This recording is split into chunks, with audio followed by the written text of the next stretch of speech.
Dari semalam Santi tidak pulang ke rumahnya. Dirinya lebih memilih untuk menginap di toko miliknya saja. Semula dia akan menghubungi Meni dan mengatakan mau menginap di rumah gadis itu. Tapi setelah dipikir-pikir lagi, dirinya lama-lama merasa tak enak jika terus merepotkan Mary dan keluarganya. Meskipun Santi yakin keluarga sahabatnya itu tak akan keberatan sama sekali. Kamu semalam nginap di sini? Tanya Bu Meni, orang yang datang pertama kali di toko. Sahut Santi yang rasanya masih begitu malas. Semalam dirinya tak bisa tidur hingga baru terlelap dini hari tadi. Kenapa? Tanya Bu Mary. Lagi malas saja di rumah Bu. Sahut Santi. Aku ke atas dulu ya Bu, mau rebahan bentar. Entah kenapa mata aku rasanya masih begitu lengket, sambungnya. Iya, biar ibu yang tangani toko. Kamu istirahat saja, kata Bu Meni. Santi pun berjalan dengan gontai menuju lantai atas di mana ruangannya berada. Bu, Santi nggak pulang ya? Tanya Rini pada sang ibu saat mereka berdua sudah duduk di ruang makan.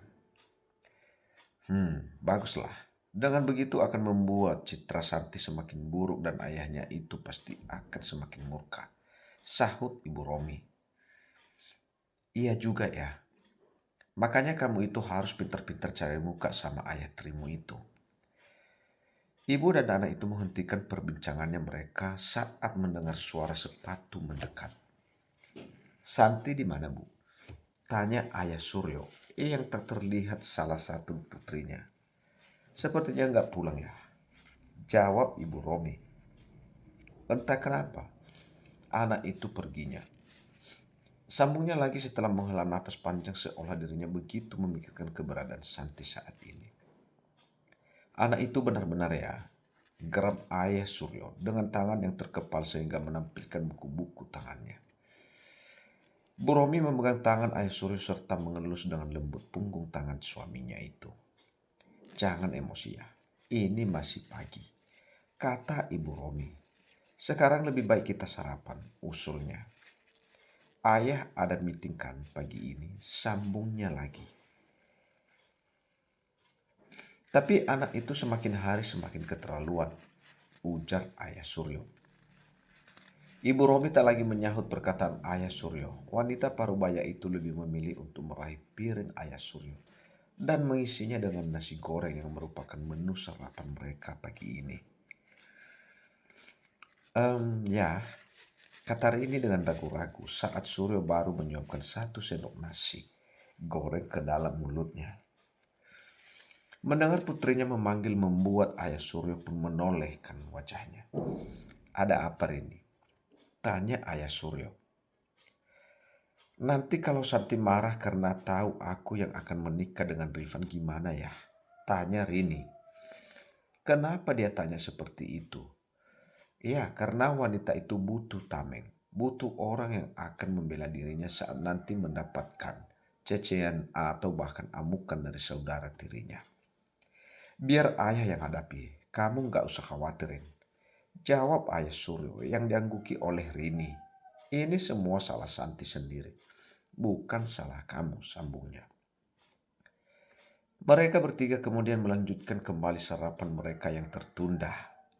Hai Hone, sapa Rini yang baru saja memasuki salah satu kamar apartemen. Rini masuk begitu saja dan menyapa seorang pria yang kini duduk di atas sofa dengan 1 kaleng minum dingin di salah satu tangannya. Kamu sudah datang.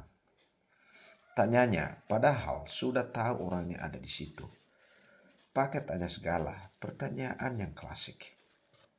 Tanpa menjawab, Rini lebih memilih untuk melangkah mendekat dan duduk di pangkuan sang pria. Aku sangat merindukanmu, Honi. Katanya dengan begitu manja, begitu pun denganku. Tanpa basa-basi, ceman pun didapatkan di bibir keduanya. Aku senang banget, akhirnya kita akan bersama untuk selamanya, ucap Rini setelah pengutamaannya terlepas. Bagaimana dengan Santi? Pertanyaan pria itu seketika membuat wajah Rini yang semula bahagia menjadi memberengut kesal. Kenapa kamu membuat moodku hancur dengan menyebut namanya? Tanyanya dengan kesal. Maaf baby, aku tak bermaksud, sahut Rifan. Ya, pria yang ditemui Rini pagi ini di apartemen adalah Rifan. Rifan memang lebih memilih untuk tinggal di apartemen daripada di kediaman kedua orang tuanya. Dengan dalih, karena dari apartemen ke tempat kerjanya memiliki jarak yang cukup dekat. Meskipun dari rumah Rifan juga tak terlalu jauh sebenarnya. Hanya butuh waktu sekitar 30 menitan. Tapi alasan yang sebenarnya adalah Rifan ingin bebas. Kalau di apartemen, dia bisa sesuka hati memasukkan wanita dan melakukan hal yang tak enak-enak tanpa ada yang mengganggu. Aku gak menyangka kamu punya rencana dan ide secemerlang itu, Hone. Kata Rini memuji apa yang telah dilakukan Rifan untuk semakin memuluskan hubungan mereka, tanpa terendus kasus pengkhianatan yang mereka berdua lakukan pada Santi. Tak terpikir sebenarnya. Tapi waktu melihat Santi akan jatuh dan ditolong seseorang, entah kenapa aku berinisiatif untuk memotretnya. Karena posisi mereka seperti sedang saling berpelukan. Jika dilihat dari angel tempat aku berdiri Papa Rifan. Dan langsung terlintas begitu saja di otakku untuk melakukan semua itu begitu mendengar Santi marah-marah dan mengatakan aku berselingkuh. Imbuhnya lagi. Cerdasnya calon suami aku. Puji Rini dengan tangan yang sudah mencolek hidung Rifan. Jadi apakah hanya pujian yang aku dapatkan darimu, baby? Tanya Rifan dengan alis yang sedikit terangkat sambil menatap Rini dengan lekat. Tentu saja tidak, Holly. Tapi kamu boleh melakukan apapun karena aku seutuhnya milikmu seharian ini.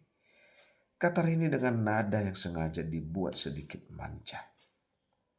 Tanpa basa-basi, Rifan kembali menyatukan baby mereka berdua. Mulai berdiri dan melangkah menuju di mana kamarnya berada tanpa menghentikan aktivitas keduanya. Setelah di kamar, mereka berdua kembali menyatukan kebahagiaan mereka hingga keduanya sama-sama mendapatkan hasil berkali-kali. Ceklek, hai bro, serius amat. Kata seorang pria yang baru saja masuk ke sebuah ruangan, yang dimana ada pemuda tampan yang sedang dengan serius menatap layar monitor di hadapannya. Bukannya langsung menyahut, pemuda itu justru melihat jam yang ada di pergelangan tangannya.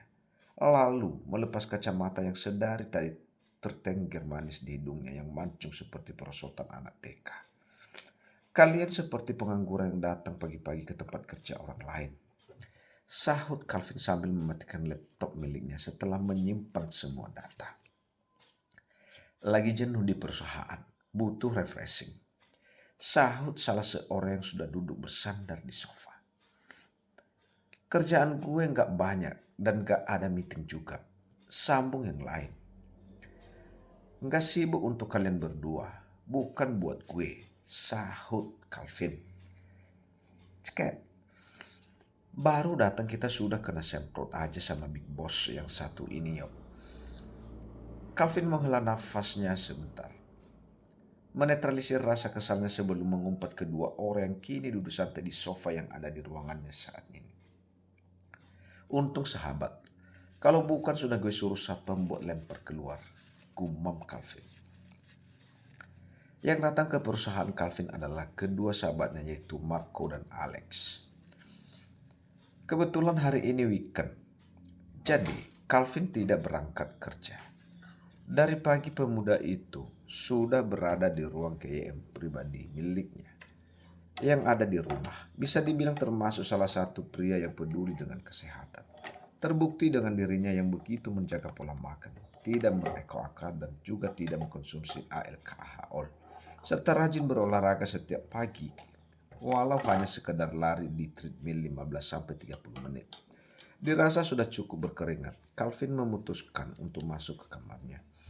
Duduk sejenak, balkon kamar menikmati udara pagi sambil memeriksa beberapa email pekerjaan yang masuk padanya. Ada banyak puluhan dari sang mama. Tapi Calvin membiarkan begitu saja. Bukan mau jadi anak durhaka, tapi cuman gak mau merusak moodnya saja. Karena dirinya cukup atau hal apa yang akan dibahas sang mama setiap kali menghubunginya. Cukup lumayan lama, hingga teringat di tubuh Calvin bahkan sudah mengereng. Pemuda itu kemudian melangkahkan kaki ke arah kamar mandi untuk membasuh TBH-nya yang sudah terasa sangat lengket. Tak membutuhkan waktu yang lama, hanya butuh beberapa menit saja tuan muda keluar ke Antoro itu sudah keluar dari kamarnya menuju ke arah ruang makan untuk sarapan pagi. Selamat pagi Tuan Calvin, sapa Bi Ina, kepala ART di kediamannya. Pagi Bi, sahut Calvin. Walaupun terkenal dengan pengusaha muda yang dingin tak tersentuh, tapi Calvin adalah tipe orang yang hangat jika bersama orang-orang terdekatnya. Di meja makan sudah tersaji avocado toast dan satu gelas susu untuk menu sarapan Calvin. Beginilah kehidupan Calvin setiap hari. Makan sendirian.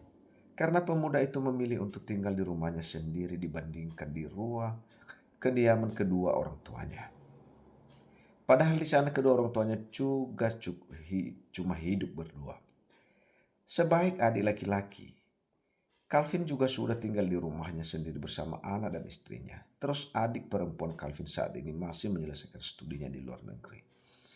Baru juga masuk ke dalam mobil dan akan menginjak pedal gas. Lagi dan lagi ponselnya berbunyi dengan sangat nyaring. Calvin menghela nafasnya terlebih dahulu sebelum menggeser ikon warna hijau di ponselnya. Calvin, halo, Mama. Calvin, kamu dari mana saja? Kenapa dari tadi pagi panggilan dari Mama kamu abaikan? Sudah tahu kan siapa yang menelpon? Sang Mama yang sedari tadi pagi terus saja menterornya. Mama, awas ya Calvin. Kalau kamu sampai gak datang, Mama bakal marah sama kamu dan gak mau ketemu sama kamu lagi. Calvin, iya Mam, ini Calvin sudah di dalam mobil mau berangkat ke sana. Kalau Mama ngomel-ngomel terus, ini Calvin kapan berangkatnya? Mama, oke, ini Mama matikan. Tapi awas kalau kamu sampai bohong. Panggilan telepon pun langsung terputus begitu saja. Lagi dan lagi Calvin hanya bisa menghembuskan nafasnya untuk menanggapi kelakuan sang mama. Dengan pasti Calvin pun mulai menyalakan mesin kereta besinya untuk menyusuri jalan hingga sampai ke tempat tujuan. Calvin yang masih belum pulang ke rumahnya pun memutuskan untuk pergi keluar, berjalan-jalan sebentar untuk sedikit menyegarkan pikirannya. Mau kemana Mbak Santi? Tanya Bu Meni. Saat melihat Santi turun dengan pakaian rapi dan tas selempangan di bahunya. Aku mau keluar sebentar Bu Meni, mau cari udara segar aja. Jawab Santi. Lagian di toko aku juga bingung mau ngapain. Pikiran butek jadi mau ngerjain apapun nanti malah gak beres. Sambungnya. Memang benar sih. Santi bantu di dapur kemarin aja. Bikin kue bukannya jadi malah bantat. Bantu menghias kue yang biasanya selalu bagus dan rapi. Malah kayak cekaran ayam. Ngitung pun juga salah-salah. Iya kayaknya Pak Santi, memang butuh refreshing, ungkap Bu Meni. Kalau gitu aku titip toko ya Bu, ucap Santi. Iya Mbak, dan hati-hati, kata Bu Meni. Bingung juga mau kemana, mau ngajak siapa, akhirnya Santi memutuskan untuk singgah di sebentar sebuah kafe. Di sisi lain, Calvin yang sudah masuk ke sebuah kafe menghentikan langkahnya ketika matanya melihat sosok sang mama sedang duduk dan mengobrol dengan seorang wanita parubaya seusianya.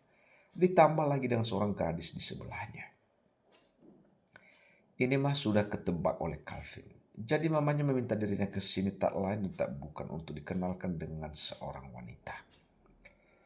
Hal ini bukanlah yang pertama. Jadi Calvin sudah begitu hafal. Hanya saja, biasanya sang mama akan langsung berkata kalau ingin mengenalkan dengan seorang, meskipun sering dapat penolakan langsung oleh Calvin. Tidak seperti saat ini yang Calvin semula belum tahu tujuan dari wanita yang selalu jadi nomor satu di dalam hatinya itu. Maaf. Calvin merasa sedikit kaget saat tubuh bagian belakangnya ditabrak seseorang, sehingga membuat dirinya langsung menoleh. Maaf Tuan, tadinya saya tak sengaja menabrak Anda, ucap Santi. Ya, orang yang menabrak Calvin adalah Santi.